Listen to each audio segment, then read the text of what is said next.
Welcome back to the JCPod, partner with Stare Down Sports, Stare Down Greatness, and I guess that the Big Ten runs college football, college basketball. I mean, Big Ten's winning a lot of the championships right now, so that just is the NIL era, owned by the Big Ten, as of right now. So we got a little bit of that to talk about. We'll talk about the reactions to the national championship game after we do a little bit of NFL news. Won't lie, not a whole lot of news. There's a little bit, but nothing super crazy as of right now. So we'll go over that, talk a little bit of March Madness, and then end it with a little bit of a Masters preview. And we'll finish that preview tomorrow and then head into the fun little Masters weekend. And then we got the NFL draft in about 2-ish weeks, and then we got NBA Finals shortly after that, and then we hit that big old summer dead period. But that's a lot of stuff that still needs to happen. Let's talk about some stuff that already did happen. We'll start with the news. This goes about 5 to 6 days ago, and then it will run up to where we're at currently. The NFLPA is urging the NFL to avoid the use of replacement referees. And I'm assuming this is basically what JCPod came out and said. Player safety requires trained professional officials on the field. They manage the game in real time and enforce rules to stop situations from escalating. They can't be replaced by less experienced crews or handled remotely. If player safety truly matters, trained professional officials on the field are not negotiable. This honestly makes sense, especially after the Hail Mary that happened in 2013, and we talked about it briefly last week. Most of these officials who are going to be, if they do replacement referees, most of these officials are going to be ones that they know they're probably not making the NFL, so they're going to do this in order to potentially at least get like, hey, this is my only chance to referee a game in the NFL, so I'm going to do it. So in that case, like, are we really getting the best referees at that point? So I kind of understand where he's coming from that aspect of it.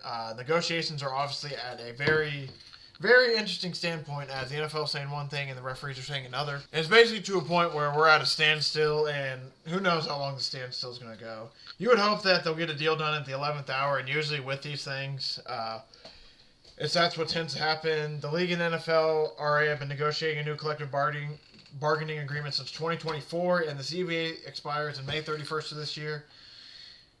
Don't be shocked if it takes maybe potentially till July, August. We might even get into September before we see something. I hope it doesn't go that long for the sake of having actual NFL referees out there, but they do need to figure some stuff out, and this is going to be a big negotiation, because after that whole 2013 situation, his ref had a lot of leverage, and that's why they were able to get such a good contract. And now going into this year, it feels like the NFL has a little bit of leverage, a little bit more over them, but I could be totally wrong about that. We will just have to continue to see. The Titans are adding 4 free agents. They added Michael Carter, Lance McCutcheon, KJ Osborne. It sounds like they also signed Malik Hooker as well.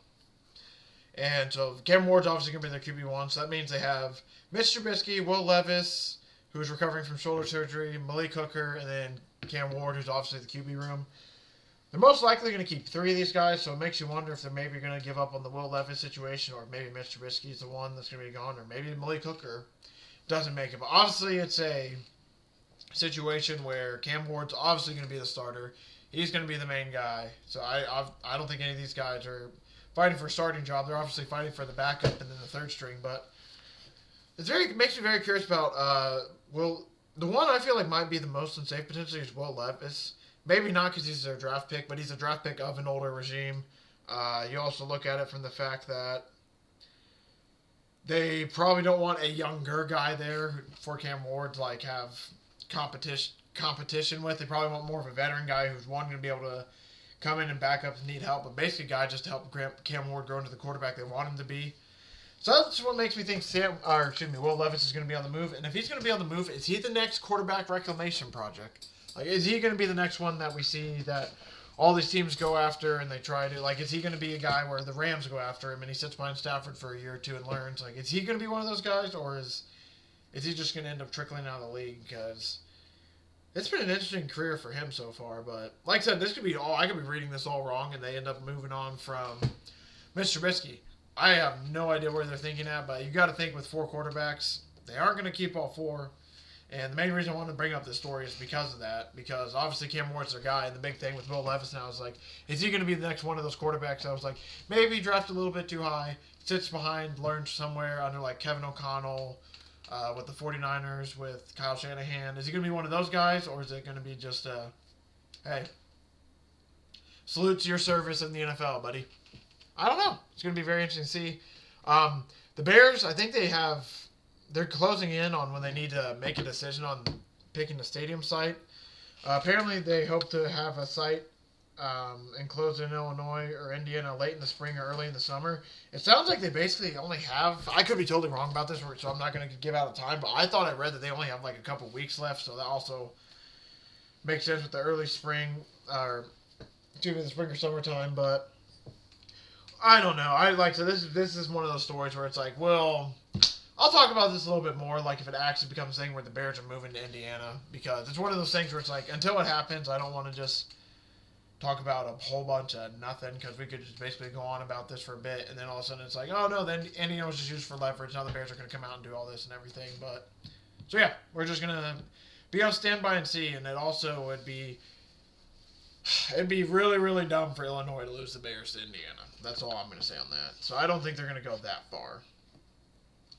Puka Nakua's checked into rehab after all the stuff that's been going on with him, which is, I'm not going to lie, I'm not going to talk a whole lot about this situation, but I just don't want to get too much into this situation, because obviously this is a big personal thing that he's going through and everything, but hopefully for him he can grow from this and everything. He's obviously a very, very talented football player, and you got to give him props. It takes a lot of, especially someone of his stature, it would be very easy for him to just kind of dismiss it, obviously just figure things out on his own, do other stuff, but to actually check yourself into rehab, try to figure things out that way, like, got to give him props for that at least.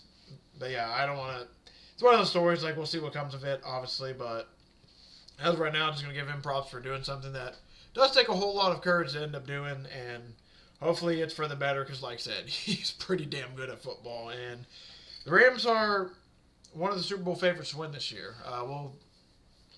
Let's check on those odds real quick while we're just talking about it now, but yeah, it's going to be, he's a very big part of that offense, so hopefully he can figure those things out. Yeah, because of all the movement and everything with, some of the players, like, Seahawks are down to plus 950 now, Rams are plus 700, Bills plus 1,000, Ravens plus 1,100, Chiefs are plus 1,600, Chargers plus 1,500. Let's see how all those end up looking after the NFL draft. Kirk Cousins is going to end up signing with the Raiders, so it's apparently like it comes out to I think the way the contract is worded is it's like a 3-year deal worth like $80 million, or it's a 2-year deal worth $80 million. It basically comes down to it's like a 1-year deal worth the veteran men damn near. Not that. It's not the veteran men, but it's like the quarterback men, whatever. It basically comes down to like a 1 year around $20-ish million contract where the Falcons are paying 8.7. The Raiders are paying the rest of the 11.3. But it basically comes down to a 1 year. I won't lie, very, very good contract for Kirk Cousins and the Raiders damn near, because it basically sounds, it's kind of starting to sound like Kirk Cousins is going to start the season for the Raiders. And like Kubiak was basically like kind of sort of telling us, but not really, like, hey, there's a chance Mendoza sits for a little bit this season before we start him. But what it kind of sounds like is that Kirk Cousins might start the first couple games. Then Mendoza will obviously take over and everything. But in Kirk Cousins' contract, get back to the point I was going to make, there's pretty much a clause in it where like the Raiders save a lot of money if they basically release him and let him test free agency at the end of this year. So this is basically like a 1 year like transition period to like, hey, if you still want to be a starting quarterback at the end of the year, we'll give you the opportunity. You can go look, but we want you to start a couple games potentially, mentor Mendoza. Then he's going to take over, and obviously he's the guy for the future. But very, very interesting clause in the contract, because that basically tells us like I said, kind of leaning towards Kirk Cousins might be the starter week 1 for a couple weeks while they let Mendoza kind of just get like his feet under him and everything, and then they throw him out there when they feel like he's ready. But we'll have to see. Maybe he'll come in NFL ready and he'll blow them all away and he'll start week 1. But it's kind of sounded like said we might see Kirk Cousins start as a Raider week 1. The Falcons end up releasing some new jerseys. I think they pretty much just changed like some nameplates, some numbers, but they're going to the all red. They're going back to the red and white for the home, and then all white away, white jersey, black pants. It's not too crazy of a change, but I think it's just basically making it more simple, damn near. Which I don't know. I think I'm not gonna lie to you. I looked at them and I didn't notice too much of a difference, other than, like I said, maybe some font changes and some number changes. Stephon Gilmore's going to retire after 13 seasons. He retired last Thursday. He didn't play, obviously, last year. The last time he played was in 2024 season. So, being a corner as well, I mean, it kind of makes sense. It's one of those things, like, the farther you get removed, especially as a corner, it's probably going to be a lot harder to get back into the rhythm of things and everything. And plus, a little bit older. Shout out to him. Great NFL career. He's made a lot of money. Defensive Player of the Year, Super Bowl champ. Had a really damn good career. Potentially might even be a Hall of Famer. The Jaguars have signed Trayvon Walker to a 4-year, $110 million extension. This deal contains $77 million in total guarantees and $50 million fully guaranteed. He had 27 and a half. Wait. Oh, since entering the league, I thought. Okay, I misread that. Excuse me. He's had 27 and a half sacks. He's been drafted. 20 and a half of them came between 2023 and 2024. But apparently he didn't play as much last year. So I mean, it's still a great deal for him. Shout out to Walker, and man, it kind of sucks as a Colts fan to watch the Jaguars get this good, because I won't lie to you, I'm one of the biggest Jag haters that comes around, because obviously being a Colts fan, but it's starting to get to that point where you're seeing some of these moves and they're making, it's like, oh shit, they're probably going to end up, I gotta make sure there's no Colts fans watching. They might actually end up being pretty good. Don't like saying that, but that might actually end up becoming a thing. The NFL is apparently not going to discipline Rashee Rice over the assault allegations.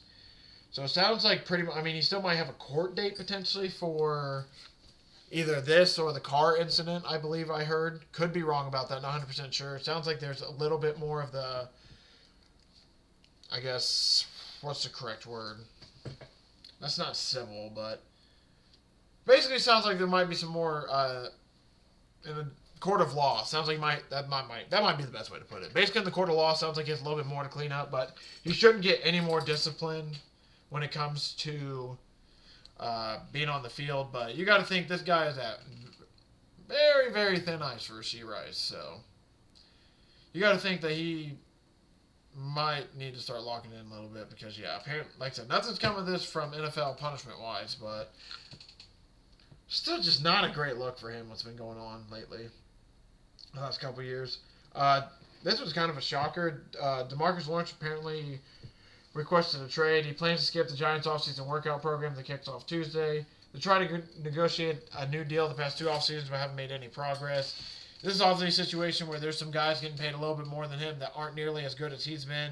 He's also, I think, kind of looking around at the scenario of, well, Saquon didn't get paid here. He had to leave to get paid. Daniel Jones, he did get paid, but they ended up still kicking him out anyway. And then there's a bunch of other guys that, they did not get money from the Giants. They had to go somewhere else and pay, so you got to think there's a situation where he's kind of looking at it like that. But this is probably going to be going on for a long time, because, off-season's just now beginning, really, and it sounds like he really prefers to get paid or get traded, so yeah, he might be gone. Like I said, they've been through 2 off-season attempts to negotiate, and nothing's going on. There's no progress, and he's not going to be at the off-season stuff that starts next week. He might take this into August, which I'm sure his agent is telling him to do as well, so we'll see if they actually end up trading him, though, but Giants don't have the best track record lately when it comes to making good football decisions in general, so we'll see. This is a very, very big move for one of the first things under the Harbaugh era. This is a very good point. Shout out, I forget who posted this, but I saw this on X. When they were in a rebuild mode around 2024, the Giants let Saquon go, they let McKinney walk, and they should have traded Dexter Lawrence for a haul. They didn't. He ends up having an all-pro season on a 3-win team, and now they're in a win-now mode, and they kind of don't want to pay him. And even if they do trade him, probably not going to be the best of trades compared to kind of the climate that's going on in the NFL right now. Very, very interesting point of view from whoever that was on X that I saw. I just remember seeing, I wrote some of that down. I forget who it was, so shout out to whoever I just stole that from. But like I said, very, very interesting stuff kind of going on in New York. It is a new era under Harbaugh, so you got to think they're going to start being competent a little bit, but they really got to prove that before I jump on that boat. So Kyle Pitts has signed the franchise tender. He's going to attend off-season workouts. I'm assuming they're still going to work on a deal, though. He's had a contract with Atlanta for a 1-year deal worth about $15 million.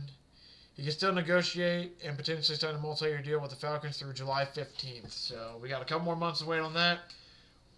We can probably assume that if he signed the franchise tender, he is going to be negotiating with them through that time.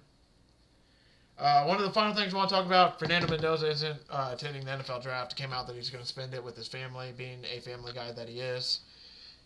And, yeah, that's basically just the gist of it, is he wanted to be there, but it's a lot easier for his family if he stays at home, and he's one of those guys who wants to be around his family for the draft. So, yeah, you're probably going to see the first guy overall called, and he's going to be at home with his family instead of walking on the stage. Nothing wrong with that, but I wonder when was the last time a number one pick wasn't at the draft?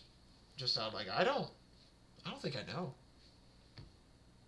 But yeah, let's see if there's really anything else. I think we should be good on the news though. I guess that's pretty much it. There's a lot of veteran receivers still out there. Deebo Samuel, Jawan Jennings, Stephon Diggs, Tyreek Hill, DeAndre Hopkins. It's going to be interesting to see what happens with them because this is a very heavy wide receiver draft when it comes to the NFL. But off-season workout programs begin today in Arizona, Atlanta, Buffalo, Cleveland, Las Vegas, Miami, the Giants, Pittsburgh, and Tennessee. Other ones will be following suit shortly after that.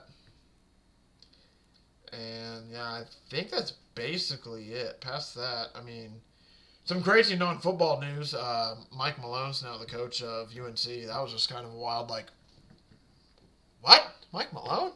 Kind of surprised by that. Did not expect that one at all, to be honest. But, yeah, that's going to do it there for the NFL portion. Let's talk a little bit of madness before we head out of here.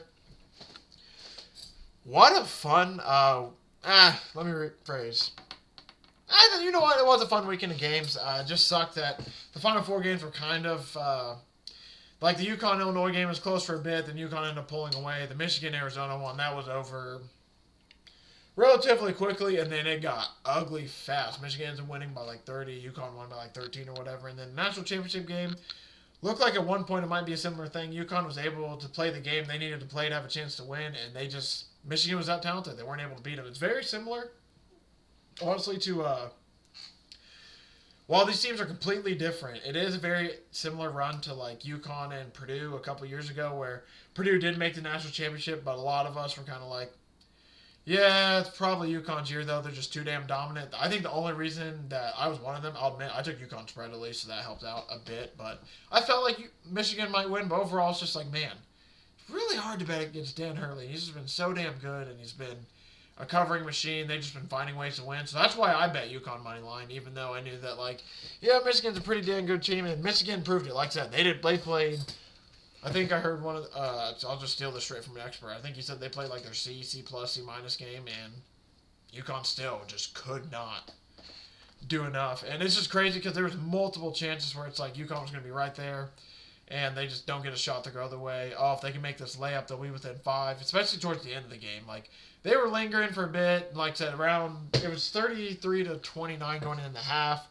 Right after half, Michigan and UConn was close a little bit. Then Michigan looked like they were about to pull away. UConn did just enough to like chip away. And it's just every time it looked like they just needed that one to go in for them. It's very similar to how the Illinois game went, where Illinois just felt like every time they were going to just start a comeback, the ball would just get a bad bounce or something like that. It was like that for UConn.